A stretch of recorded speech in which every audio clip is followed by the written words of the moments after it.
Oke, kali ini kita udah selamat datang di kanal YouTube Telas di seri konten Binal Bincang Pengalaman. Kali ini udah kedatangan seorang kader IPM Tulen. Kenapa kader IPM Tulen? Nanti dia cerita sendiri. Namanya Wildan apa nama lengkapnya? Wildan Azam Firdausi. Wildan Azam Firdausi. Dia prodi apa? Pendidikan Bahasa Arab. Pendidikan Fakultas Pendidikan Arab, Bahasa. Fakultas Pendidikan Bahasa. Kita tes. Mas Mukal Karim. Ismi Wildan Azam Firdausi. Min aina cipta. Ana minta manggung. Ih gak usah di ini deh. Aku malu. Lah ditanyain bahasa Arab gitu. Kenapa? Harusnya bisa dong. Soalnya aku rasa aku nggak merepresentasikan mahasiswa-mahasiswa pendidikan bahasa Arab. Emang kayak gimana harus Ya. direpresentasikan? Jadi ini fenomena aja ya, fenomena yang aku lihat itu mahasiswa PBA, kita singkat aja lah ya. Mahasiswa PBA itu eksklusif karena banyak mahasiswanya itu alumni pondok. Oke. Jadi mereka mungkin agak menutup diri dari kegiatan-kegiatan Kampus. di luar Pembelajaran. di luar PBA lah. Oke. Jadi jago di kandang mereka ya. Tapi jago. Ya, jago. Oke. Jago, maksudnya keikut andilan di panitiaan univ, terus kepedean mereka lah. Kepedean itu kan macam-macam, ikut PKM, terus ikut kontribusi di kegiatan-kegiatan di secara tingkat kampus lah ya, dan macam-macam itu aku lihat itu minim banget, paling 1, 2, 3 orang. Ya ikut Mantap Univ aja, itu cuma 3 orang. Dan Oke, kepanitiaan. ikutan Mantap Univ kemarin, dan itu circleku gitu. Di Rismat juga? Ya, enggak beda. Oh, bukan? Bukan, tapi di circleku intinya satu teman lah. Oke. Jadi ayo kita ikut. Jadi bisa gua tangan gitu. Aku pun mungkin termasuk orang yang asing ya di PBA. Dalam arti kedekatan dengan prodi, kedekatan sama teman-teman ya, karena fun fact ya. Jadi PBA itu dikit mahasiswanya. Berapa angkatanmu? 39, 42. Iya, dikit sih. Dikit kan? Dikit banget. Jadi seharusnya antar angkatan itu tahu. Iya. Saling sapa, Iya. saling kenal. Aku nih termasuk orang yang Sombong. nggak kenal.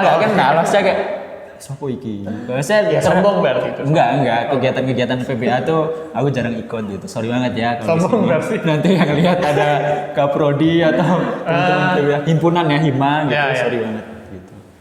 Nah, alasan kenapa aku tuh tertarik untuk undang itu karena kemarin melihat dinamika di Mantap Univ. Ada satu divisi kan disebutnya? Ya, divisi. Divisi riset dan Materi. Pertanyaannya, ngapain sih bikin buku? Nggak jelas sih, Mang. Jangan gitu dong jawabannya, habis ya nanti. Sorry. Ya. Oke. Berawal dari Mantap Univ kok gini-gini aja. Jadi kadang itu kita terperangkap sama acara-acara seremonial belaka. Contoh apa sih namanya? Rekod ya. Rekod tuh kan 2 tahun atau 3 tahun gitu ya, yang oke secara engagement exposure juga oke gitu kan. Tapi kayak nyulitin maba banget, apalagi kalau menurutku ya, nggak tahu, maksudnya Beda pendapat. Ini opiniku ya. Waktu wayang gitu kan kayak harus nambah 1 hari sendiri, terus dari pagi sampai sore maba harus bikin wayang dan lain sebagainya. Itu kayak capek banget lah, pertama, dan maba nggak dapet proudnya nggak dapet, portonya nggak dapet. Jadi waktu itu inisiasi buku biar sesimpel Mataf harus bikin at least buat feedback buat maba itu punya portofolio.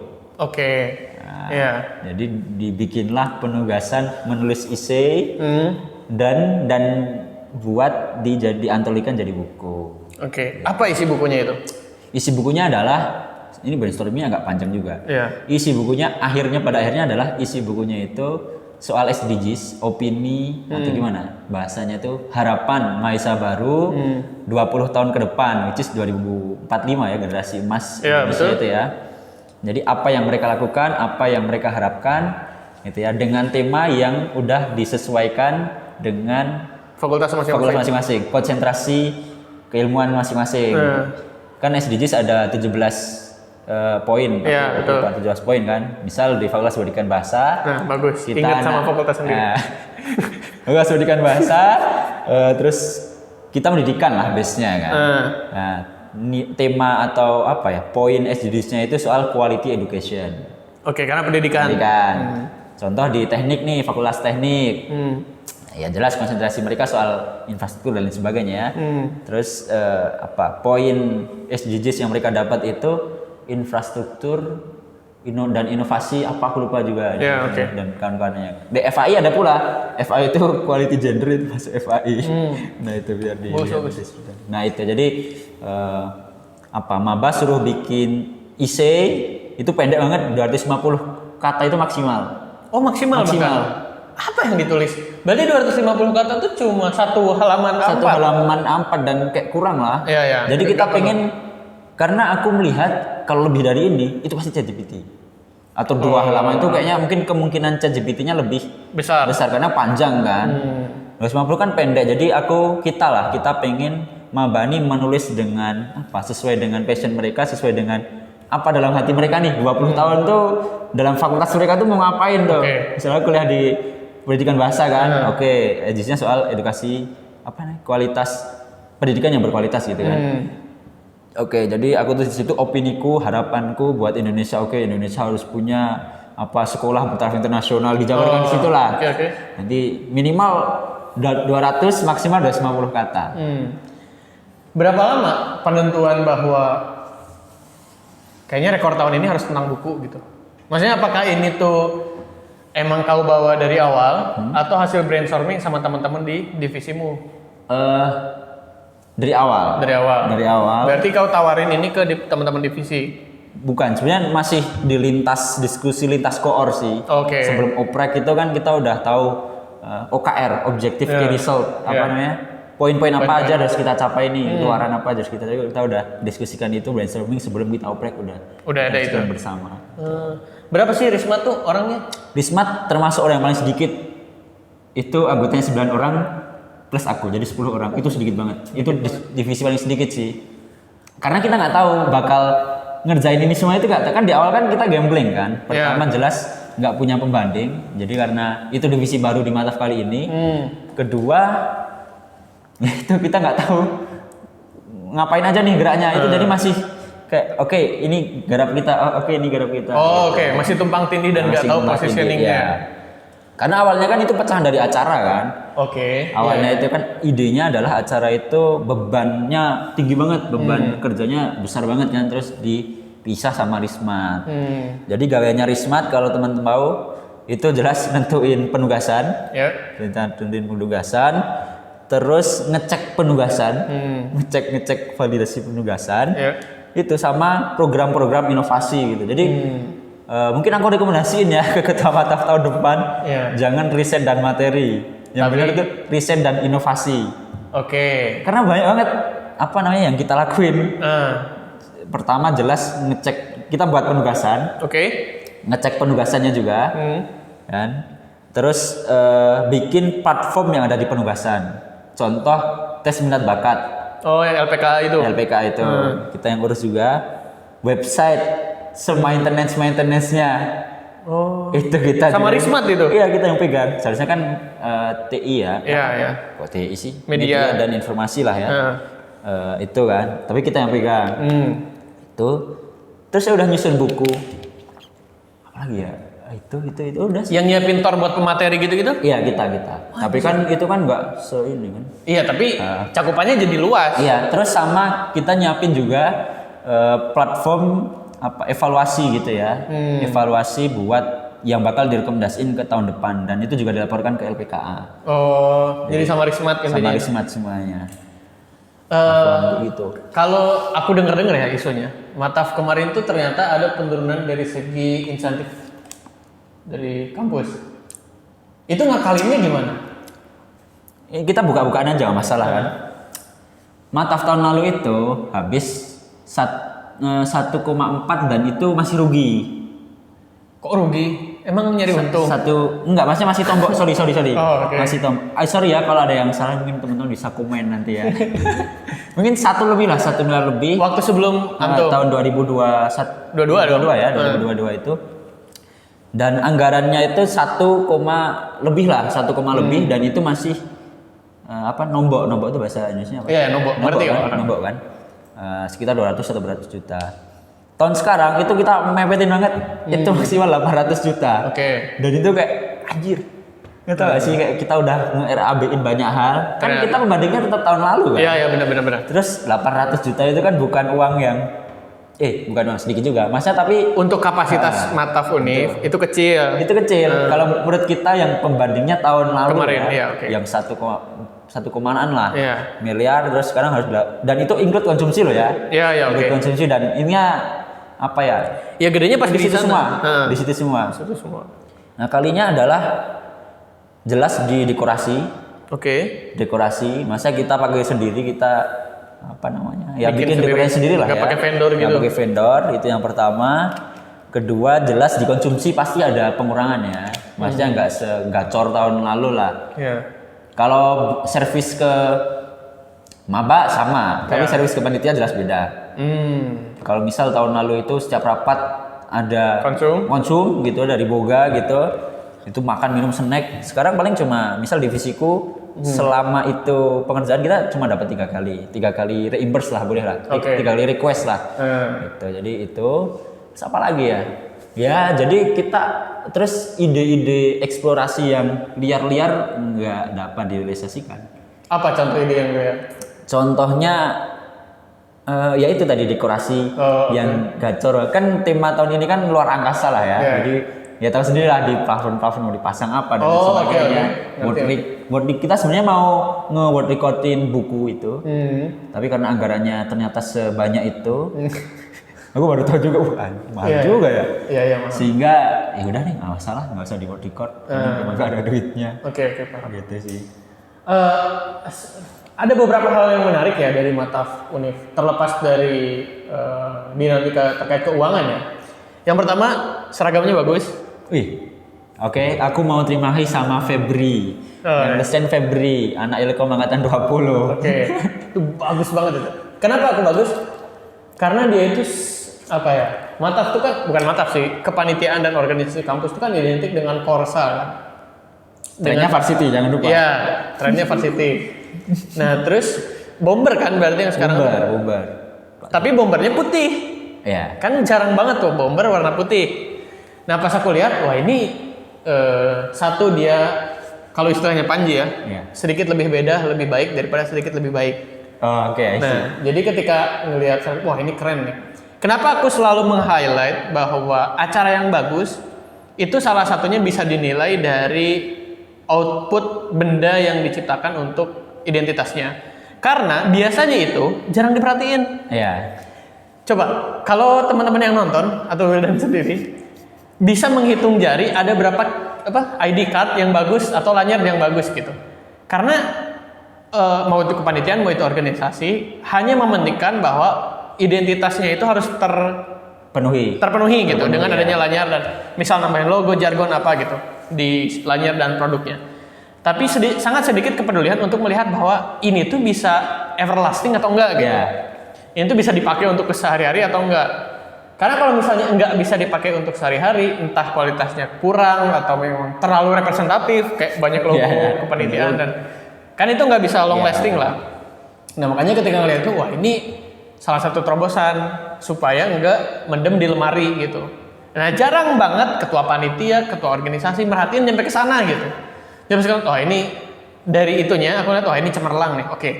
Nah ketika ngelihat prokernya, gagasan inovasinya, ketika aku lihat, meskipun kelihatan ada banyak banget penyesuaian dari pengadaan senam, terus koreo tuh kalau nggak salah nggak ada ya? Nggak ada. Koreo nggak ada. Itu tuh bukti bahwa satu emang nggak ada, itu tuh bukti bahwa satu udah bukan masanya lagi. Atau dua, emang tidak dianggarkan ke sana gitu. Itu ada dua. Tapi aku di posisi yang ya udah gitu. Ini tuh bukan sebuah keharusan. Biasanya kan jadi pembanding tuh. Koreo tahun kemarin pasti koreonya seperti ini misal. Tahun ini kita bikin yang lebih bagus, lebih mahal lah tanda kutip ya. Tapi ketika memilih untuk tidak melaksanakan itu, berarti emang bikin yang baru. Salah satu yang menjadi bukan keutamaan, unggulannya kan buku itu ya. Nah, aku tuh penasaran. Ketika ini saya tidak merendahkan mahasiswa baru ya. Tapi ketika antum sendiri baca tulisan tersebut, ada sistem kuratorialnya nggak? Oh ya. Itu gimana tuh? Cara memperbaikin terus masukin gitu. Kayaknya gue jauh dari awal dulu yang jaket itu sih. Oke, boleh dari jaket dulu. Oke, fun fact-nya jaket itu sebenarnya brainstormnya cukup lama ya, karena berapa orang yang ikut andil dalam pembuatan itu perfeksionis banget. Orang-orangnya. Ya bagus lah. Terus. Yang media jelas Bang Febri, terus Galih. Galih itu gue Visipol Galang. Yang terpilih kor acara lah ya waktu itu. Terus Bang Bali juga ya ketua panitia, sehingga ya itulah makanya beberapa pertimbangan terus yang bisa dipakai selama mungkin dan sebagainya, yang out of the box akhirnya muncul, dan itu sesuai dengan tema. Jadi semuanya itu kita desain sesuai dengan tema, jaket kayak angkasa gitu kan. Betul. Ya semuanya lah. Sampai cerita yang kan waktu drama apa sih namanya? Teatrikalnya itu kan juga angkasa juga. Kedua, koreo. Kenapa koreo nggak ada? Itu instruksi langsung dari pusat dari atasan, karena ya jelas tahun lalu banyak anggaran, maksudnya makan hanya waktu sekian dan itu 2 hari kan tahun lalu nggak salah. Itu ngabisin uang banyak banget, dan exposure ya kalau bilang kamus kan mesti mereka minta exposure, minta benefit kan, itu nggak sebanyak itu gitu. Nggak worth it lah waktu itu. Dan kampus itu punya keinginan senam bareng semua mahasiswa, bukan semua maba tapi semua mahasiswa. Ini dari pusat berarti? Dari pusat, gitu ya. Pertama jelas anggaran, terus kayaknya sumbangsinya nggak banyak amat kok, selain cuma seremonial jelas, terus legacy. Legacy cuma itu ya mungkin ya. Agak problematik juga itu berapa fakultas kan. Nggak mau sebut fakultasnya. Dan soal peniadaan koreo. Terus yang terakhir kurator.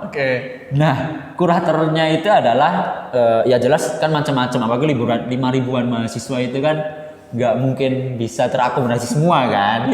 Ada yang kopas, ada yang macam-macam. Kita kurasi selama 10 hari mungkin ya. Wah, cepet juga. Jadi sistemnya itu anak rismat ada 10. Katakanlah ini hitung-hitungan secara ini ya, matematik ya. Maba katakan ada 5.000 kan. Sebenarnya kurang dari itu 5.000. Kita ada 10 orang. Kita kan rismat ada 10 orang. Terus berarti kalau kita ngecek penugasan sekalian ngecek isinya, terus jadiin satu naskah buku. Jadi stepnya adalah ngecek penugasan dulu, dicek udah terlaksana atau belum, terus ngecek isinya dibaca, ada tipu-tipu atau enggak, terus ngecek, kan kita juga ngewajibin maba buat ada ininya kan, apa namanya? Footnote. Bukan. Apa? Cek plagiasi itu namanya apa? Turnitin ya, Turnitin.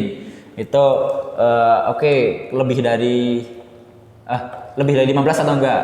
Persyaratannya kurang 15 kan. Kita cek itu semua. Terus ya udah, sehari itu target orang 100 orang yang harus dicek. Sehari itu? Sehari. Dan kita nongkrong di Sikri apa? Sikri kelas ya, Sikri panitia. Jadi sebelum mataf kita udah ngecek. Karena pengumpulannya sebelum mataf kan ada beberapa kan yang udah ngumpulin 2 hari. Nah setelah mataf ini ya kayak kita pun setelah mataf masih kerja itu kayak orang lain udah selesai. Orang lain panitia. Jadi waktu mataf fakultas, waktu mataf prodi, liatin masih ada ini, kita ngecek tuh kayak dari pagi. Dan aku mungkin beda ya sama teman-teman lainnya yang aku tuh dari pagi sampai sore, sampai malam bahkan ngecek gitu kan. Kecepatannya mungkin nggak secepat kawan-kawan lainnya, dan aku kan orangnya ke distract ya, dikit-dikit ngantuk tidur terus. Nggak, dia perfeksionis. Lanjut. Yang lain kan yang lain kayak cuma pagi sampai zuhur, sampai asar katakanlah, asar lah itu udah pada selesai. Ya intinya itu, jadi 10 hari kita anak rismat, dan bahkan 2 hari itu kita minta bantuan ke seluruh panitia yang bisa, jadi kita batasi lah yang bisa yang bisa bantu 2 hari atau 3 hari itu kita bagi. Bahkan ketua panitia juga ikut bantu, koor ikut bantu buat ngecek penugasan. Itu kayak gila kan, selama ini kan penugasan cuma formalitas kan, nggak dicek. Nah tahun ini kita kayak punya beban moral nih dari ketua panitia buat dicek nih. Mau nggak mau harus dicek. Bentar, kenapa koor dan sampai ketua panitia mau bantu rismat? Apa ya? Itu kan kalau misalnya di panitia ya ini urusan lu lah, ngapain gua harus turun? Atau emang semuanya punya misi yang sama? Aku nggak tahu ya. Jadi tahun aku nggak tahu tahun sebelumnya. Maksudnya sekarang ini kalau menurut pribadi kita hubungan secara emosionalnya deket banget. Antar panitia, antar anggota sama core bahkan. Jadi core sama anggota itu biasanya kan ada kayak, "Gue kau gini kan." Berarti sekarang ada yang cinlok? Ada. Enggak sih, aku bercanda doang gitu. Ini gue sebutin nggak? Enggak. Fun fact-nya adalah ketua panitia Mataf itu cinlok sama bendahara Mataf fakultas. Karena di forum ini Mataf. Jadi forum Mataf ada koordinasi. Terus kayak, itu siapa ya Will? Kok cantik sih? Kan dari fakultas. Ya ini ya kelebihan apa? Bukan kelebihan. Ya fun fact lah, salah satu ceritanya. Bonus gitu. Jadi ya itu ada yang apa namanya? Tipe-tipe lah, ada yang diakalin titik terus dihilangin gitu tau nggak? Oke. Kata titik terus dihilangin. Putih kan itu kan detail iya, kan. Putih, Macam-macam lah, ada yang kopas. Padahal cuma 250 kata ya? Iya makanya. Ya tapi mungkin karena kan banyak juga akhirnya kan karena fakultas juga ada. Nah ini mungkin dark side-nya ini ya Mataf UMY ya. Jadi nggak apa ya namanya? Nggak terpusat gitu. Terpusat. Jadi fakultas ada banyak banget. Pembagiannya nggak jelas lah. Jadi kayak bisa aja saling mengalahkan lah, bisa aja Mataf fakultas ngalahin Mataf Univ, bisa aja Mataf Prodi ngalahin Mataf fakultas gitu kan. Jadi pembagian dan itu kan selama 3 hari kayak motivasi doang kan kita. Jadi 3 hari itu kayak udah Mario Teguh gitu. Ini sebenarnya ini aku pernah ngobrol sama ketua Mataf tahun 2014, 2015 lupa. Siapa itu? Ada senior kebetulannya. Jadi kalau aku lihat ya dari dinamika Mataf itu tuh nggak ada bukan apa ya? Kayak sebenarnya apa sih bedanya Mataf Prodi, Mataf Fakultas dan Mataf Universitas gitu? Kenapa? Karena kalau misalnya Mataf Fakultas aja mengundang tokoh nasional, terus Mataf Universitas tuh ya ngundang tokoh nasional juga gitu. Nah, dia tuh sempat seniorku itu sempat cerita bahwa kita ini belum ada distingsi antara Mataf Prodi, Fakultas dan Universitas sama yang mungkin aku bisa sampaikan ya kritik terhadap panitia Mataf. Utamanya mungkin di EVA ya karena aku di hukum. Aku nggak tahu soalnya dinamika fakultas lain dan mungkin di Univ juga. Kadang sudut pandang yang digunakan oleh panitia Mataf itu hanya sudut pandang panitia. Padahal yang tepat itu kalau kita pakai sudut pandang peserta. Kenapa? Karena kalau pakai sudut pandang peserta, kita bisa ngebayangin ini tuh bisa terlaksana atau enggak gitu. Misal penugasan. Ketika aku ngelihat syarat penugasan Mataf Univ yang tidak terlalu ribet ya, kalau aku lihat dengan nulis esai cuma 250 kata. Itu tuh sedikitnya aku ngeliat, oh ini pakai sudut pandang peserta berarti. Kenapa? Karena mungkin di fakultasnya masing-masing itu penugasannya lebih berat. Nah, kenapa sudut pandang peserta itu penting? Ya lagi-lagi karena ini tuh Mataf memperkenalkan mahasiswa baru ke lingkungannya, kampus, bukan memperkenalkan panitia ke exposure yang dia inginkan. Itu sebenarnya. Iya, makanya kenapa harus ada Turnitin dan kawan-kawan. Itu sempat jadi bahan diskusi. Siapa sih besok ketika mahasiswa jadi mahasiswa nggak nulis IC, nggak ini Turnitin. Tapi fun fact-nya adalah kita dimain perpus. Kenapa emang? Kan kita pakai salahku mungkin ya. Jadi belum koordinasinya perpus. Kita share lah akun username ID Turnitin kan banyak per fakultas atau per prodi aku lupa ya. Kita share belum koordinasi sama perpus. Lah emang kenapa? Dimarahin kita. Lah bukannya boleh? Maksudku mungkin karena ini ya, aku masukin ke buku, ke guidebook. Kan harusnya kan urut kan akses dia login dulu. Login dulu terus nanti waktu login dia bisa akses tuh password ininya ya, password sama username. Nah, aku langsung kopas aja ambil semuanya itu langsung masukin daripada ribet kan. Maksudnya mungkin beberapa orang belum bisa dapat akses, belum dapat akses my class atau apa dan sebagainya kan. Terus nggak dimarahin sih, ditegur. Tapi alhamdulillahnya perpus UMY itu komunikatif. Berarti kita ngasih solusi. Kalau maksudnya waktu kita koordinasi. Apa gara-gara itu password? Iya itu diganti. Iya gara-gara itu. Gara-gara Mataf. Emang benar, gara-gara Mataf. Ya lanjut. Jadi kalau koordinasi itu sebenarnya kita bisa Mas nyediain platform sendiri seperti khusus ini, untuk Mataf. Khusus untuk Mataf. Tapi karena udah kadang tersebar, ini kan jadi konsumsi publik kan. Ya sudah nanti setelah Mataf, 1 minggu setelah Mataf, Kita ganti. Kita ganti semuanya. Terus ya kita mohon maaf lah jadi. Iya. Miskom lah itu. Miskom, mohon maaf jadi kerjaan sendiri kan. Tapi ya nggak apa-apa sih Mas, ini ya juga udah waktunya. Kayaknya udah waktunya ganti juga. Jadi mungkin karena kawan-kawan barangkali ada sulit akses Turnitin ya gara-gara diganti gara-gara mantap gitu. Aku mau cek ya, bener nggak kau ngecek tulisan mahasiswanya itu? Apa pola yang kelihatan dari mungkin karena ngeceknya banyak kan, jadi kita bisa ngelihat pola gitu. Sebenarnya keywords dari yang mereka tulis itu rata-rata apa? Ini kan tentang harapan masa depan ya. Jelas apa ya? Kalau aku lihat kan kita harapkan adalah maba ini nulis apa yang bakal dia lakuin. Tapi kebanyakan itu nulis apa namanya idealnya Indonesia. Idealnya itu ngerti.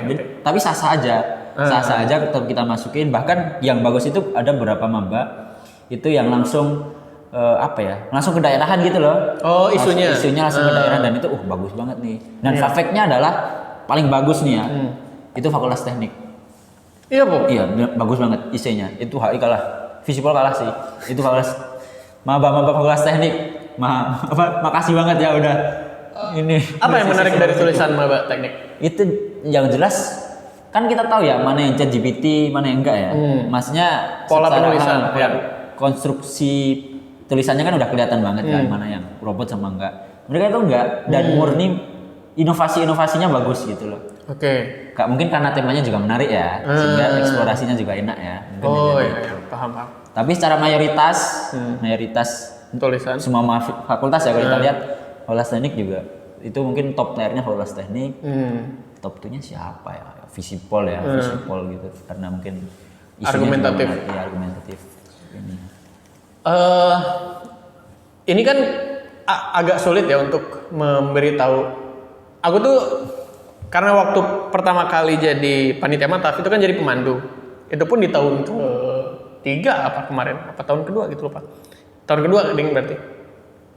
Nah, nggak ada waktu buat ngasih tahu ke maba sebenarnya fungsi tugasnya ini apa gitu. Fungsi penugasan ini apa? Karena menurutku ya akan sangat mudah dan akan sangat dapat dimengerti bagi mahasiswa baru untuk mengetahui apa sih dampak tugas ini bagi mereka. Nah, waktu penentuan bahwa ini tuh harus bikin esai, otomatis itu kan melihat sudut pandang, maba tuh bakal ketemu sama yang namanya praktek kepenulisan, bakal ketemu sama Turnitin.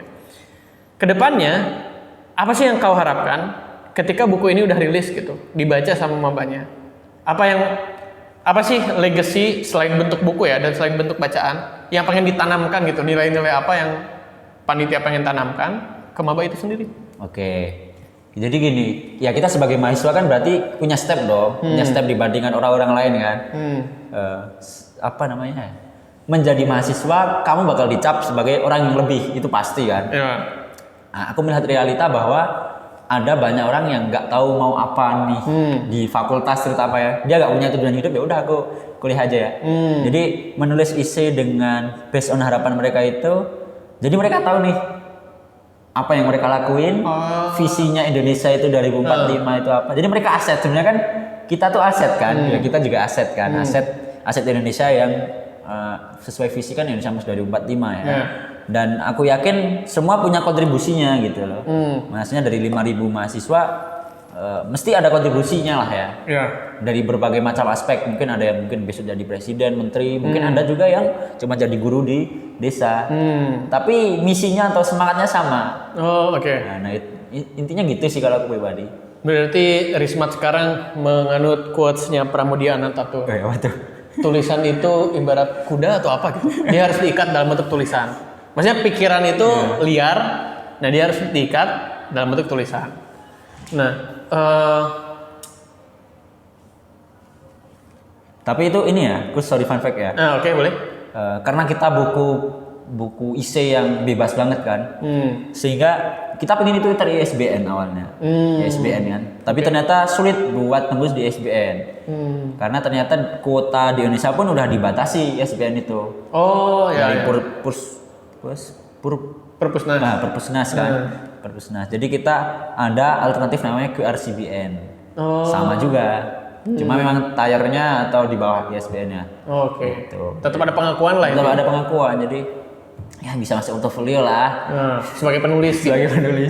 Tapi sorry banget, dan mungkin nggak ada announce-nya ke maba-maba. Ini kelemahannya. Waktu kelemahannya adalah ada berapa IC, banyak IC.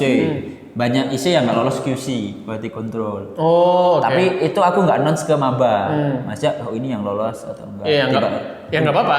Justru dengan bukunya itu diterbitkan, itu menjadi reward bagi mereka yang menulisnya serius. Iya, bisa. Nah, itu bagus. Itu ya alasannya. Mungkin besok kalau ada demo Iya kan? gitu kan. Iya bener. Maksudku kalau misalnya ya kita deal-dealan aja deh. Iya. Gue minta lu buat nulis sebagai penugasan dulu. Ini tuh jarang diperhatiin. Seenggaknya ketika lu ngumpulin meskipun kualitasnya katakanlah tidak mencapai target, tidak mencapai harapan, ya seenggaknya lu udah memenuhi kewajiban lu sendiri. Bonusnya kalau tulisan lu bagus, kita bikinin buku. Nah gitu. Nah, ya. Rewardnya dalam bentuk itu. Itu sih, jadi ya bukan kelemahan sih, tapi itu tadi sih bener. Iya. Lebih ke karena susah sih. Ribuan mahasiswa dengan pikiran dan kesibukannya masing-masing harus punya satu misi yang sama, pengen bikin tulisan yang bagus, kan susah juga. Siapa kita gitu bisa menentukan bagaimana mereka harus menulis. Mungkin hampir 1.000 ya. Kalau aku lihat di data spreadsheet-nya itu ada 1.000-an lebih yang lolos.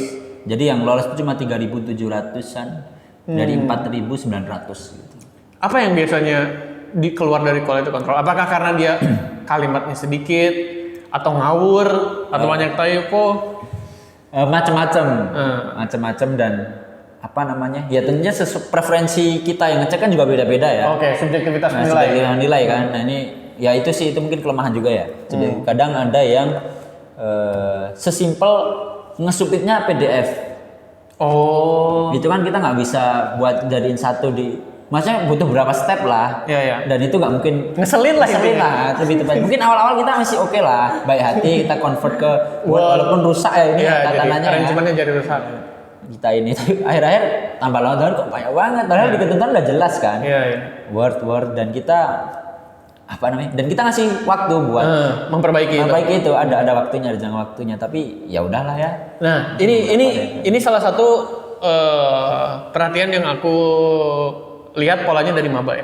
Maba itu cenderung ingin apa ya istilahnya, dia tuh ingin ketika masuk kampus ekspektasi dia itu adalah tentang aku mau nyebut liberalisme tapi bukan liberalisme yang umum ya, tapi intinya dia tuh pengen bebas lah masuk kampus. Jadi ketika dijatuhi kedisiplinan macam penugasan, mereka tuh nyangka ini tuh merupakan bentuk apa ya? Eksploitasi. Nah, eksploitasi dan perbudakan gaya baru lah istilahnya kayak gitu. Tapi sudut pandang yang ketika aku jadi maba bukan itu. Sudut pandang yang aku pakai ketika jadi maba adalah panitia ini udah konsep sedemikian rupa yang sampai kepada peserta adalah yang sudah didiskusikan dan sudah dilihat resikonya. Iya. Jadi sebagai maba, aku tuh sudut pandangnya oke, apapun itu gue lakuin. Jadi bukan tipe yang ketika maba ngelawan gitu. Wah ini. Iya beberapa ada yang. Ya ada aja pasti kan. Pasti ada dan ya bebas aja. Cuman waktu aku jadi maba, ya sudut pandangnya itu gitu. Karena kalau misalnya mau melawan sejak maba, ini salah satu kritik yang sering aku sampaikan ke teman-teman. Orang tuh banyak mikir bahwa disiplin itu mengekang. Padahal disiplin itu memerdekakan, misal tepat waktu. Coba kalau misalnya kita nggak tepat waktu, itu kan nggak disiplin tuh. Apakah itu memerdekakan? Enggak, itu mengekang orang lain yang sudah menunggu waktunya. Nah itu contoh ya, ketika orang memandang bahwa kedisiplinan itu mengekang, padahal menurutku nggak, disiplin itu memerdekakan. Karena kita bisa explore gini deh, kalau misalnya maba itu minimal tulisannya itu udah dipermudah sama Rismat 250 kata. Ya. Bentuk kedisiplinan pertama adalah dia minimal harus gitu. Baru ketika dia udah bisa disiplin, baru dia bisa eksplorasi ide. Oke, meskipun 250 kata, gue terus bikin yang bagus gitu. Nah itu sudut pandang yang seharusnya ada di setiap kepala maba bagiku ya. Karena kalau misalnya nyusah, ya gimana ya? Panitia itu pasti susah, nggak tidur gitu-gitulah. Nah makanya apresiasi pada waktu itu aku sebagai maba, oke deh, secara kompromi aku lakuin apapun itu. Nggak tahu ya apakah semua maba punya sudut pandang kayak gini atau enggak. Tapi aku juga mengamini ya, penugasan Univ tahun ini masih cukup banyak. Oh gitu. Aku pribadi. Dan aku merasa kasihan ke maba sih, karena melihat oh iya bener ya. Jadi mungkin aku agak miss ya. Aku nggak terlalu mempertimbangin bahwa ternyata di Fakultas Prodi ada juga banyak juga. Makanya tadi aku di awal bilang, wah ini sisi gelap di mataf UMY UMY, lah ya. iya. Jadi mungkin rekomendasi buat siapapun itulah ya di tahun depan yang ngurusi penugasan 2 atau 3 aja deh. Itu udah yang benar-benar impact. Ya. Coba di inilah di brainstorming sendiri lah kalian lah. Nah itu yang aku rekomendasi. Karena di Fakultas Prodi itu banyak juga dan itu nggak semuanya visinya kayak kita. Oh beda-beda gitu ya? Visinya kayak oke, harus yang valuable kemampuan. Enggak kan masih ada juga yang ya udah aku asal bikin aja bikin gitu. juga kayaknya ada. Ya kayaknya ada. Tapi nggak tahu juga. Nah selain itu aku sering ngomongin tentang Ibkama sama Kiki. Ini agak-agak ofensif nih, jokesnya. Gimana? Kenapa Kiki nggak pernah mau mengadvokasi? Ini sebenarnya dia mau ya, tapi ini namanya jokes kan. Kenapa Kiki nggak pernah mau buat mengadvokasi biaya kuliah mahal? Karena dia hidup dari sana. Terus Kiki bilang kan, ya karena lagi ngejokes waktu itu. Ya makanya kue sekalian itu kudu pintar. Wah itu lucu banget itu. Itu waktu kami lagi jadi pemandu mata. Ya biasa lagi ngomongin isu apa biaya kuliah mahal dan emang iya sebenarnya biaya kuliah mahal. Terus aku bilang wah orang ini nggak mau nih mengadvokasi toh dia hidup dari sana. Iya makanya kue semua itu kudu pintar. Nah Ibkama itu ya aku akui sebagai sebuah perkumpulan ya jatuhnya. Iya, komunitas. Penerima beasiswa kader Muhammadiyah. Kader, Hafiz, prestasi unggulan. Nyatu berarti itu. Nyatu jadi satu. Jadi 3 jenis beasiswa di UMY kita wadahi di namanya Ibkama itulah. Ngapain tuh kerjanya? Tidur. Apa ya? Ini harus ya namanya tanggung jawabkan. Sorry ya guys. Jadi Ibkama itu singkatan dari Ikatan Beasiswa Kader Muhammadiyah yang isinya itu mewadahi 3 entitas. Penerima beasiswa kader unggulan, penerima beasiswa tahfiz, penerima beasiswa prestasi unggulan. Itu semua yang berasal dari UMY ya? Dari UMY. Penyebab biaya kuliah mahal. Jangan tolong. Oke. Kita sebagai komunitas ya organik aja ya. Organik dalam arti jelas apa ya? Karena kita punya background yang sama dalam arti di UMY punya background yang sama, saling bantu-membantu lah. Kalau misal ada yang kesulitan dalam tempat tinggal kita bantu, kesulitan dalam pengembangan diri kita bantu, kesulitan dalam Ya intinya dia jadi ruang inkubator bagi setiap. Nah itu inkubator. Yang tepat. Ruang inkubator gitu buat kawan-kawan. Ya karena aku ya itu nanti di ini ya disensor ya.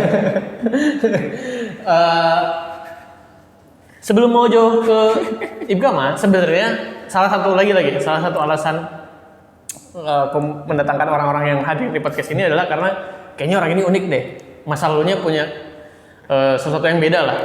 Nah ketika aku stalking si Wildan ini, dia sudah TM utama yang notabene dalam IPM itu udah purna. TM utama tuh ya 4 ya, keempat kan, tingkatan keempat kan. Nah sedangkan saya hanya remah-remah di TM 2. Loh, iya tak? Iya, aku ikut TM 1, terus ikut TM 1 tuh kelas 2 SMP, ikut TM 2 tuh kelas 12 apa kelas 11 ya? Lupa, agak jauh lah. Jauh ya. Karena sebenarnya menjauhkan diri. Tolong, Tasikmalaya, sering bikin TM 2. Sering kok, sering. Cuman akunya nggak ikut waktu itu. Nah, itu pun, tapi ada yang bisa kubanggakan dari TM 2. Aku jadi peserta terbaik kok gitu. Padahal saya setiap subuh tidur. Tolong, iot ya. Waktu ini. Iotnya. Nah, kenapa ini sering jadi obrolan anak-anak IPM ya.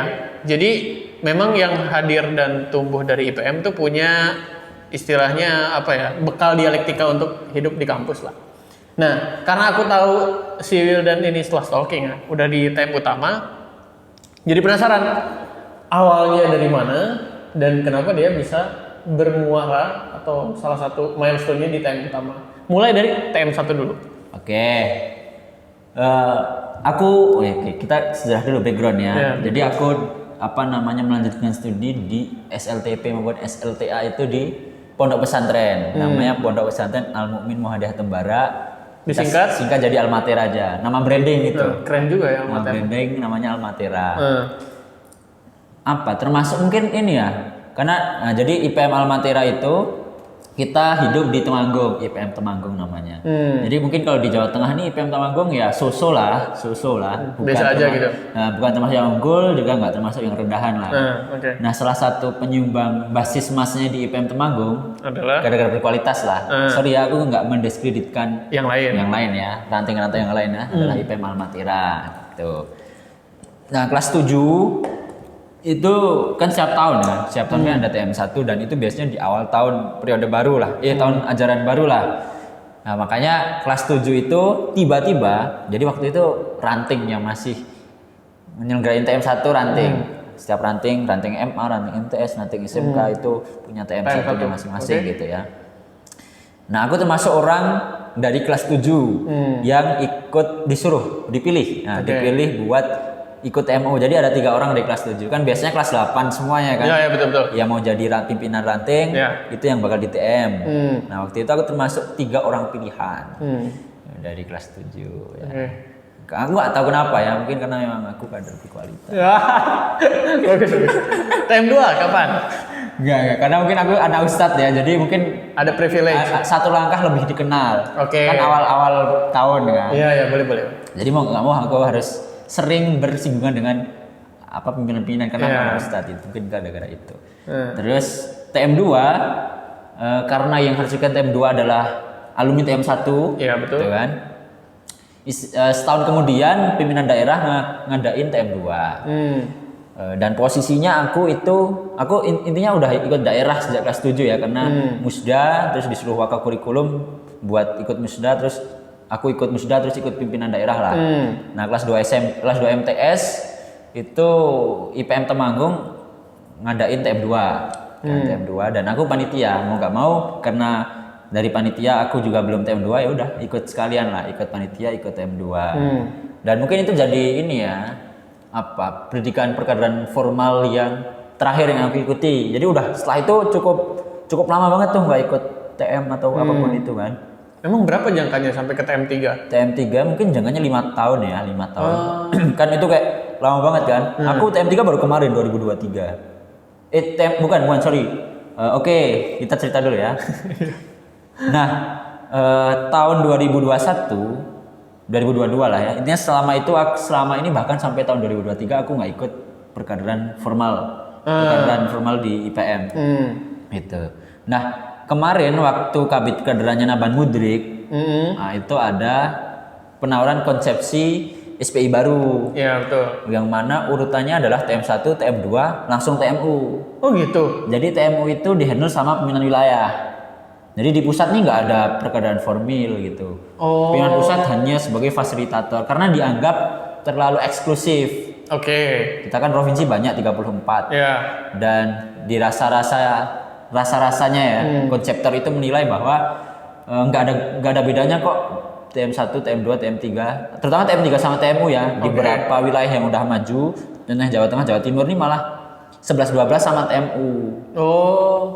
Oke, nggak ada bedanya gitu. Nggak ada bedanya secara kapasitas materi gitu. Dan lain sebagainya kan, sehingga itu jadi salah satu bahan pertimbangan buat menyederhanakan sistem perkaderan biar lebih banyak kader-kader yang tuntas yang TM1, TM2 langsung TM3. Berarti TM3 tuh sekarang nggak ada? Bentar. Cerita dulu. Nah, intinya kemarin setelah kelas 2 MTS aku terakhir ikut TM2 ya. Nah, terus setelah penetapan SPI uji coba. Lebih tepatnya uji coba trial SPI itu diuji ke beberapa wilayah. Jadi beberapa wilayah itu menguji TMU itu. TMU yang mana bisa dilaksanakan sama wilayah. Ada 2 wilayah. Jawa Tengah, terus baru DIY. Nah, karena aku orang Jogja, waktu Jawa Tengah kan jadi panitia kan. Nah, karena aku sekarang domisili Jogja, ya udah ikut TMU DIY. Nah, dia TM1, TM2 langsung TMU. Uji coba ya. Ya udah akhirnya jadi kader purna lah istilahnya.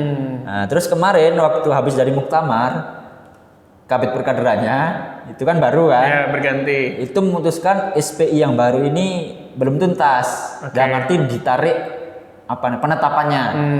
Mau dikaji ulang lagi dan kita menggunakan SPI yang sebelumnya lagi. Oke. Oh ya. STI kuning. Sehingga orang-orang yang TMU ini gimana istilahnya? Belum purna. Jadi dianggap TMU DIY sama TMU Jogja itu dianggap setara dengan TM3.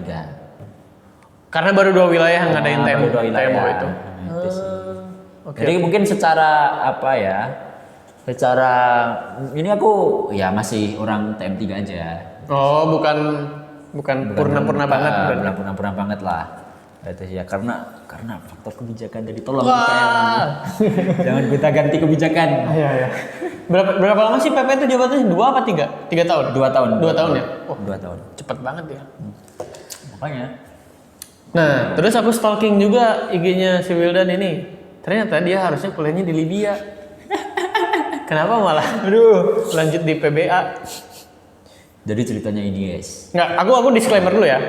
Biasanya orang yang punya sudut pandang kosmopolitan, sudut pandang kosmopolitan tuh macam-macam. Bukan lebih ke gua tuh harus keluar negeri. Ada kan anak-anak SMA yang kayak gitu. Kiki itu salah satunya. Dia tuh pengen ke entah Madinah, entah Al-Azhar, lupa.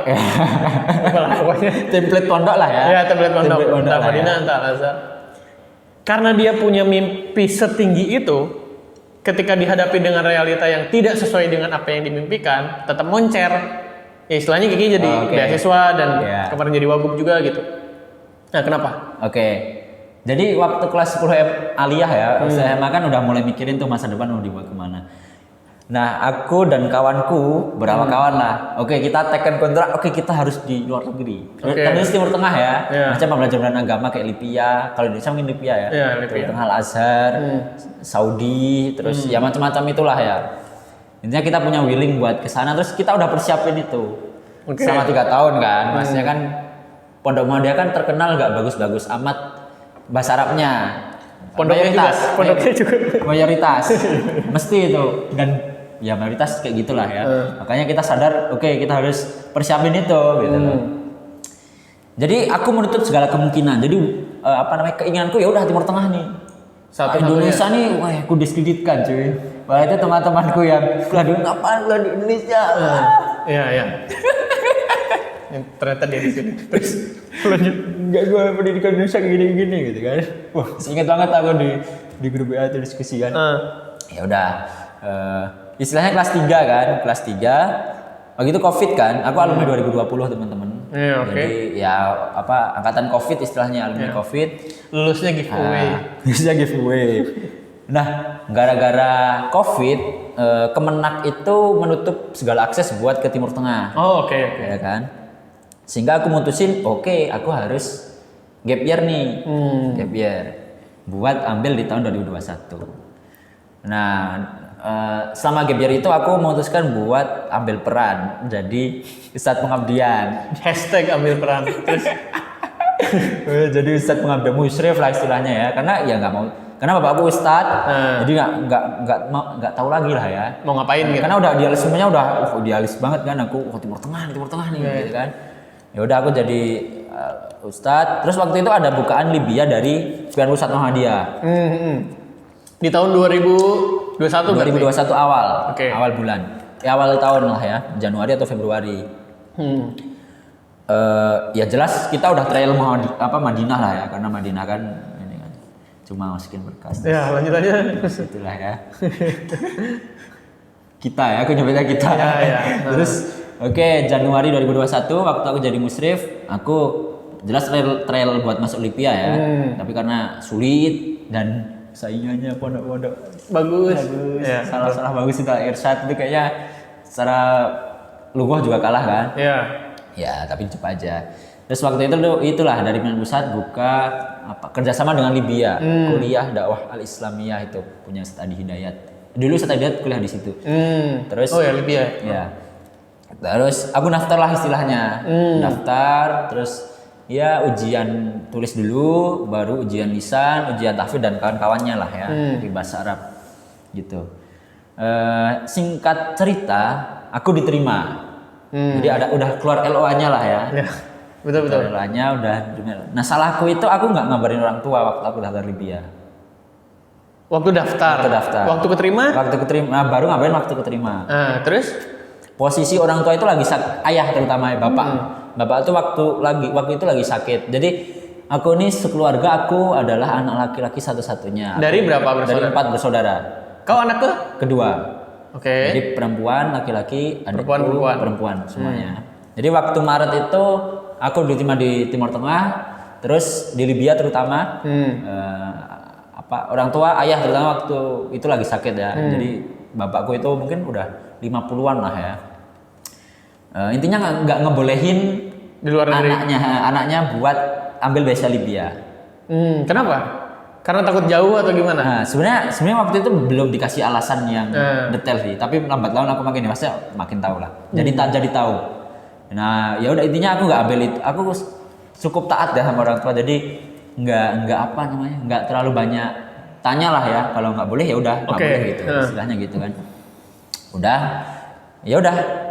nggak aku ambil lah, intinya mengundurkan diri dari beasiswa. Terus aku termasuk orang yang mendiskusikan banyak hal ke orang tua kan. Cukup yang terus gimana nih? Terus gimana nih ibu sama bapak kan? Boleh ke Timur Tengah nggak nih gitu kan akhirnya. Karena mungkin ini ya, karena aku melihat jadi alasannya itu aku nggak tanya langsung, beliau nggak jawab langsung, bapakku terutama nggak jawab langsung. Jadi alasannya adalah sesimpel karena aku anak laki-laki pertama dan orang tua bapak itu udah tua, gitu kan. Kalau ada apa-apa nanti sulit, gitu. Kalau aku di luar negeri, alasannya itu sih. Tapi itu nggak diucapkan secara langsung pada saat ya. itu. Tapi aku tahu lah ininya kan. Jadi aku mendiskusikan sama orang tua, gimana nih anaknya mau suruh kemana? Ya tetap kesel ya. Kita udah spend 3 tahun buat ke sana, terus tiba-tiba nggak dikasih. Tiba-tiba nggak dikasih dan itu kan. Ya kau juga nggak bilang sih. Daftar. Enggak di kelas di kelas 10 tuh aku udah mengkomunikasikan itu. Oke. Sebenarnya kan diarahin buat ambil beasiswa dokter kan. Tapi aku bilang waktu kelas 10, oke Timur Tengah gitu kan lah. Terus ya udahlah, berjalan waktu, nggak boleh lah. Terus aku menugaskan itu lagi kan. Terus gimana nih anaknya boleh Timur Tengah enggak? Masanya kan di bulan Juni atau Mei itu kan Kemenak ini kan Al-Azhar itulah. Ya buka ini kan. Intinya nggak boleh, jadi menutup segala kemungkinan buat keluar negeri. Keluar negeri, terus karena aku oke terus suruh kemana gitu kan? Ambil beasiswa dokter Muhammadiyah di UMY. Ya namanya anak muda kan mesti kecewa lah ya, kecewa dan ya udah, aku hanya ambil itu doang. Aku kayak ya udah ini kayaknya harus orang tua, kayaknya aku bakal keterima deh. Dan nggak menutup dan aku menutup segala kemungkinan buat ambil SBM lah, ambil. Jadi cuma itu doang yang dipilih. Itu doang, ujian mandiri lah atau segala kemungkinan nggak aku ambil. Jadi cuma daftar itu doang. Sesuai yang diinstruksikan oleh orang tua. Karena udah kecewa ya aku, capek aja gitu kan. Terus ya udah daftar beasiswa dokter Muhammadiyah, mengikuti segala macam pendaftaran ya dari ratusan, terus jadi 40 terus ujian tulis yang banyak banget 2 hari, terus diambillah 10 orang. 10 orang yang bakal diambil jadi 5 orang. Jadi aku termasuk orang yang sampai ke tahap 10 orang itu. Final tahap final lah, tahap finalnya lah ya. Yang wawancara sama Pak Gun, wawancara sama banyak orang lah, dekan dan sebagainya. Istilah kata aku nggak keterima. Jadi dari 10 orang final yang diambil 5 orang itu, aku nggak diterima.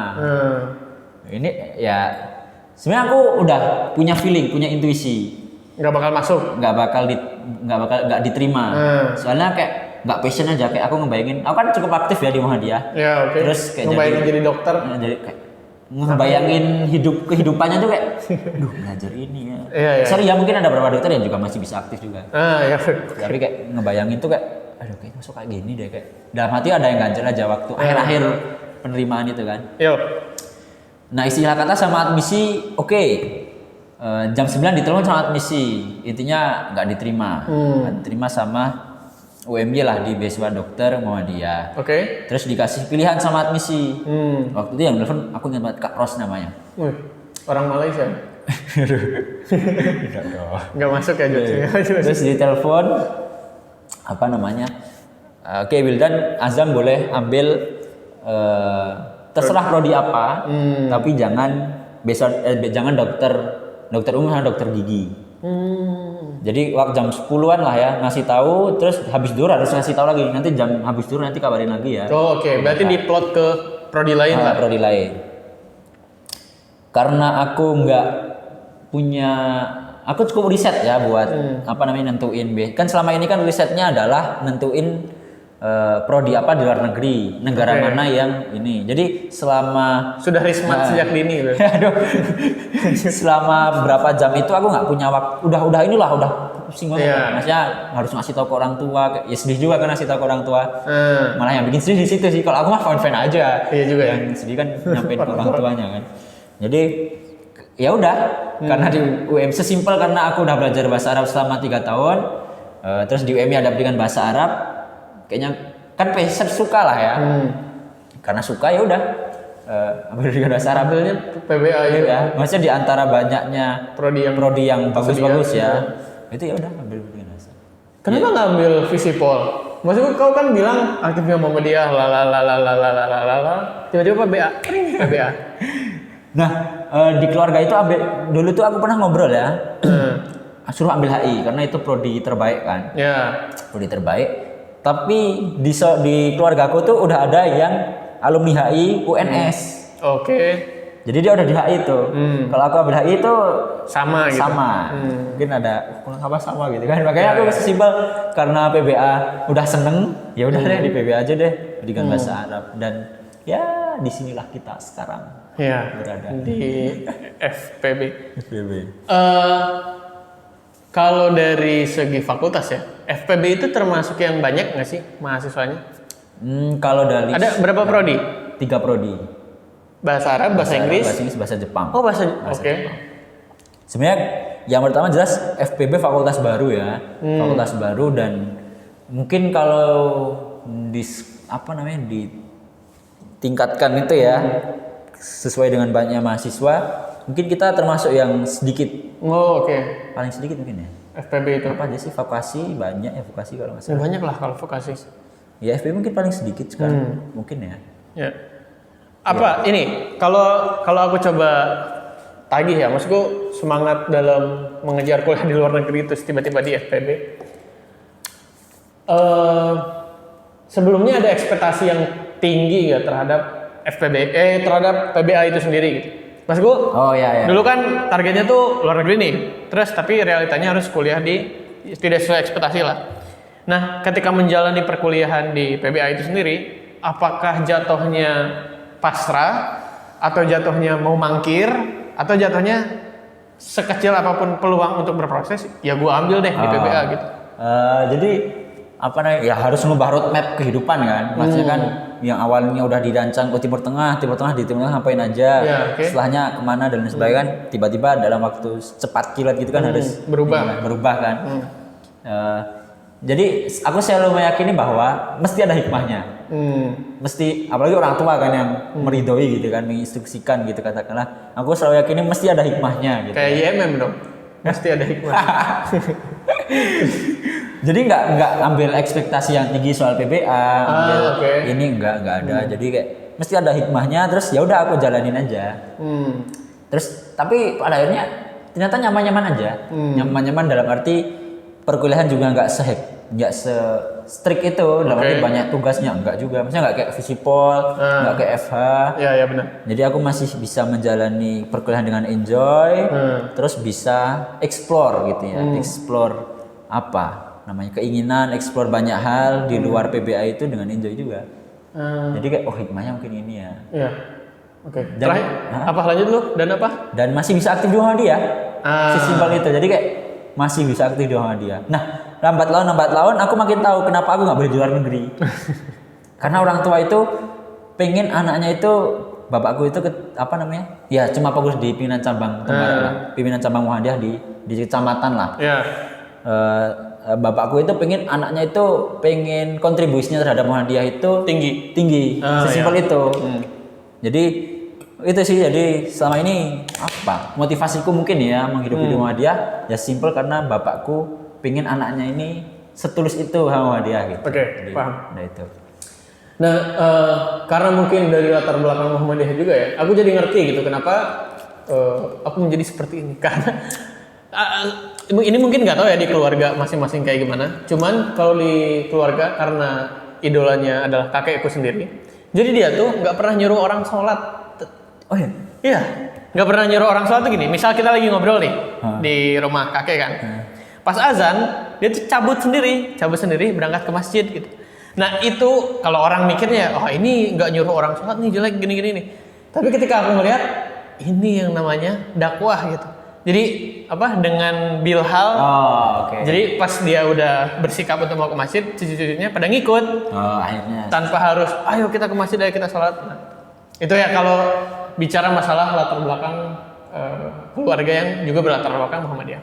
Nah, aku tertarik sebenarnya sama isu tadi eksklusivitas di FPB sendiri. Oke.